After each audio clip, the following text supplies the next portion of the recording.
देश को सबसे बड़ी गुलामी से आजाद करना चाहता हूँ, दबे कुचलों को उठाना चाहता हूँ। You're challenging the religion of the upper castes. Mahatma Jyotiba Phule आणि क्रांतिज्योती सावित्रीबाई फुले यांचं आयुष्य दाखवणारा फुले हा चित्रपट 11 एप्रिल रोजी प्रदर्शित होतोय। हा चित्रपट एक ऐतिहासिक पाऊल आहे। अनेकांच्या मनात महात्मा फुले यांच्या जीवनावर एक भव्य चित्रपट पाहण्याची इच्छा होती, आता ती पूर्ण होत आहे।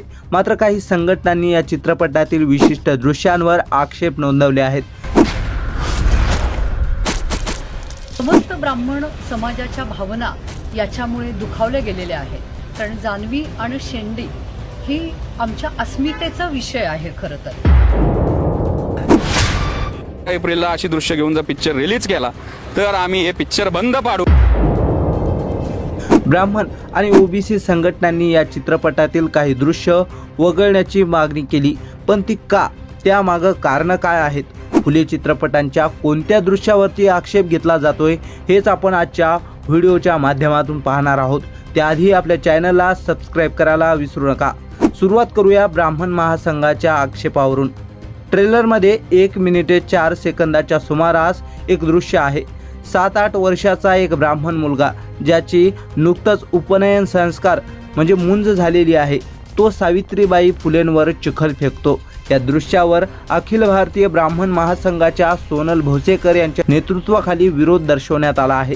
त्यांचा दावा आहे की हे दृश्य ब्राह्मण समाजाच्या बदनामीस कारणीभूत ठरते आणि लहान मुलांच्या मनावर नकारात्मक परिणाम करू शकते। त्यांचा दुसरा मुद्दा असा आहे की त्या काळात फुलेंना विरोध करणारे केवळ ब्राह्मण नव्हते, तर इतर जातीतलेही होते, त्यामुळे एका समाजाला ठपका देणं योग्य नाही। आता पाहूयात ओबीसी रणसंग्राम या संघटनेचा विरोध काय आहे।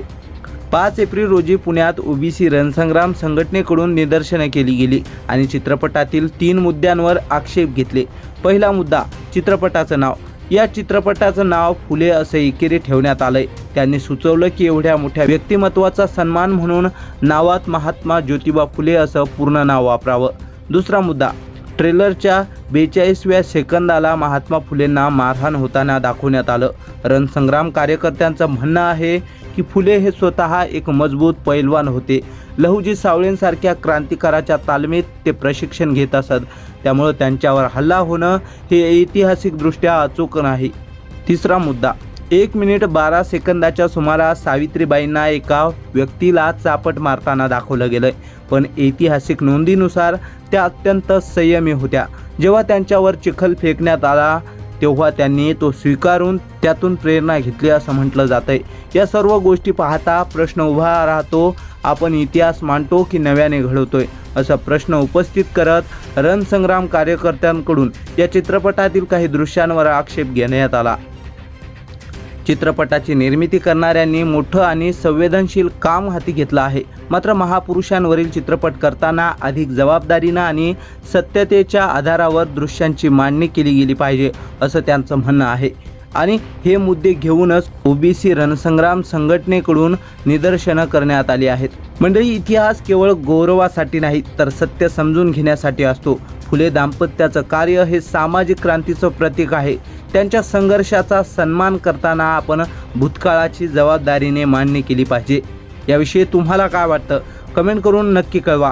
व्हिडिओ लाईक करा, शेअर करा आणि आधुनिक केसरीला सबस्क्राईब करायला विसरू नका।